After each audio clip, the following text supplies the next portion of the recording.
Terbongkar sudah di sidang PHPUMK atas keterangan Menteri Keuangan Sri Mulyani pada 5 Maret 2024. Ternyata selama ini Presiden kita rela memotong dana operasionalnya demi kepentingan rakyatnya. Dan itu dilakukan dari tahun ke tahun selama ia menjabat. Menteri Keuangan Sri Mulyani Indarwati mengatakan bahwa anggaran untuk bantuan kemasyarakatan dari Presiden Jokowi bukan berasal dari anggaran perlindungan sosial Perlinsos, melainkan dari dana operasional Presiden. Bahkan dia juga mengatakan bahwa Presiden Jokowi sudah melunasi sebagian hutang warisan negara sebanyak 7.000 triliun. Wah, kira-kira dari mana ya Presiden Jokowi punya uang sebanyak itu untuk melunasi sebagian hutang warisan negara? Biar tidak gagal paham, yuk simak video ini selengkapnya.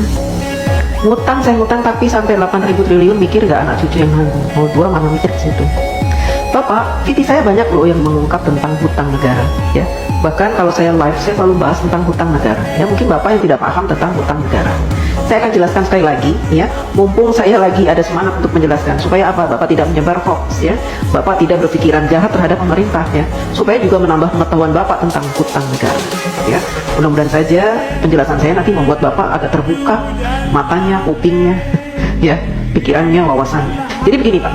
Hutang negara, setiap negara ingin mengajukan hutang kepada IMF atau World Bank gitu, atau kepada negara-negara lain gitu ya, kepada negara-negara yang memberikan hutang, maka harus disepakati oleh wakil-wakil Bapak. Di mana? Di DPR RI, ya. Bentuk negara kita memang mempunyai aturan seperti itu. Presiden tidak bisa memutuskan segala sesuatunya, apalagi perkara hutang sendirian.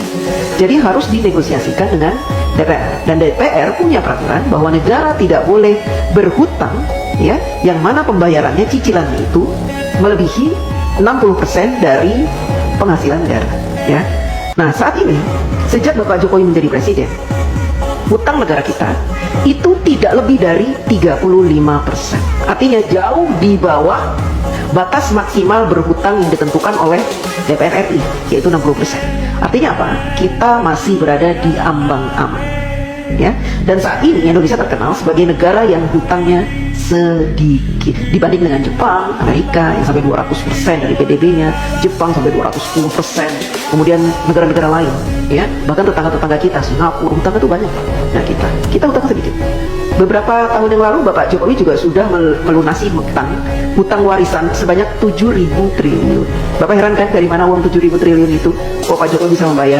Karena Bapak Jokowi selama ini melakukan penghematan pengeluaran APBN. Dengan cara apa? Dengan cara tidak menggunakan APBN untuk pembangunan negara. Bapak Jokowi mensiasati pembangunan negara dari para investor, baik dalam maupun luar negeri, sehingga APBN-nya utuh, tidak diutak-atik. APBN yang ada khusus digunakan untuk kepentingan rakyat seperti subsidi, kemudian bansos, PLT, PKH dan sebagainya juga, ya. Bapak harus tahu. Jadi kalau Bapak bilang hutang sampai 8.000 triliun itu, seandainya saat ini hutang kita 8.000 triliun, itu sedikit, Pak. Dibanding dengan PDB kita tuh sudah banyak sekali. Itu jumlahnya cuma 35% dari penghasilan kita, penghasilan negara maksudnya, ya Pak. Jadi masih di ambang batas wajar. Anak cucu kita nanggung. Tidak, Pak. Dulu juga gitu. Katanya Pak Harto berhutang banyak sampai 20.000 triliun, nanti anak cucu nanggung. Saya tidak merasa menanggung. Saya sudah dewasa, sudah besar, sudah tua setua ini.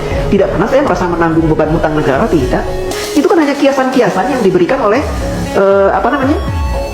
orang-orang yang membenci pemerintah. Ya, jadi mereka membuat rumor-rumor seperti itu. Supaya apa? Supaya kita membenci pemerintah. Kan gitu. Kita awam, orang awam, tidak pernah diberikan pemahaman tentang hutang negara, sehingga yang ada di pikiran kita, hutang negara berhutang, nanti anak cucu kita akan membayar. Tidak, Pak, ya.